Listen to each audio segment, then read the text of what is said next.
Hello volunteers, teachers, and parents. I'm Susan Murphy from the Early Learning Coalition of Northeast Florida. Our video time today will be discussing how we can keep our earth and our world happy and healthy by loving our world. I'm going to use a prop today, a globe. A globe is such a wonderful curriculum addition to your classroom or to the home. Along with the days of the week that we discussed already, using our hand, and our calendar where we highlight events, a globe kind of puts it all together because we're going to talk about where the Earth is in the solar system. And it's a long-term educational tool from pre-K right up until when you are in high school. As children approach 5, they're beginning to put together pieces and be aware that they're not just sitting in the grass on the front of their house. Their world is made up of many conceptual puzzles. So in keeping with the explanation of the Earth, simple and easy, we can remember just a few facts. The Earth is the only planet in our solar system that has life on it because it has water to drink and to grow plants and bodies of water where fish can live. It is not too hot like the sun, and it's not too cold like the moon. It has soil where plants can grow, and also where things grow, animals can eat fruit and grass. Life begins on the earth from the very, very deepest part of the ocean blue with plants, fish, coral reefs, all the way up to high in the sky with birds that fly. If we were astronauts up in a rocket and we looked down at our Earth and our world, our Earth would actually look like a spinning blue and white and green marble. And our project that would be fun and easy to follow up with that blue marble would be color circles in a tray, few drops of blue, green, and white with some marbles on top, tip, and they would end up with the world swirling just like that they would see in pictures. As I said earlier, how to love the world. Well, we can start loving the world by loving the bees. Plant bright flowers in your gardens so the bees have nectar and pollen to gather, and then they can make some honey for us to eat. Please love the trees.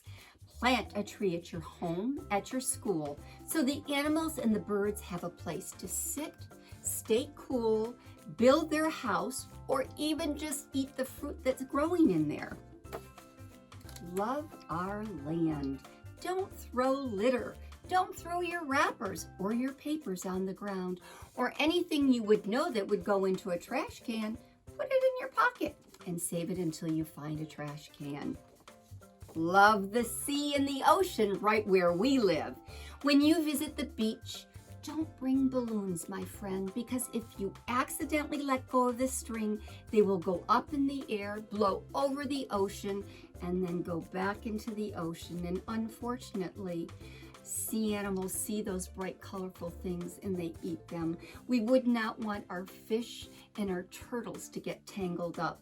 Also, when we go to the ocean to play, please don't use our plastic bottles because the waves do pull them out of our hands. They go right out to the dolphins and the whales, and that is not good for their tummies either. Love the home that you live in. You can even make your home and your bedroom healthy.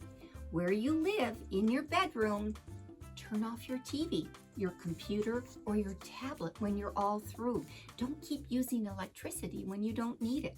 By turning off your TV, your computer, and your screen, you leave the room quiet and peaceful and not hot from using the electricities. When you turn the water on to brush your teeth, turn it off while you're brushing and then turn it back on because we're not wasting water down the drain. And when you're doing quick washes of your dishes in the sink, please don't run the water, just rinse off in the sink. Rinse off and in the sink. And don't forget your reusable water bottle when you use it for play and bring it to school. Love our earth and love you and me. Special things that you outgrow, like your clothes, can be washed and recycled to different centers throughout our city. The Betty Griffin, St. Vincent's, and even in our school, we could have a gently reusable day where clothes are piled on tables in our room. Or if you're all through playing with toys, pack them up neat and clean, and also bring them to homeless shelters with your mom and dad, or the Betty Griffin Center again. You can always find something, friends, to love about our world and to love about our environment and the people that are in it. Two books that really round out what we're talking about is Tidy, with Emily Gravitt as the author. This is about a compulsive hedgehog that gets really too tidy and he gets into a jam. Won't tell you the ending, but it's so worth you reading. And a very beautiful real story about women in Gambia, which is in Africa, when they began to see the plastic bags go up on their shore, blow through their cities, and they put their heads together as a community of women, and they began to pick up these plastic bags, and Grandma came up with the best idea to get them off the streets. They cut them in pieces of long shreds, and they began to knit them, and they make purses that are sold right now on the internet. And that's how they're recycling and protecting their ocean. Thank you so much for joining me today. We appreciate your time and your commitment to our young children. Take care.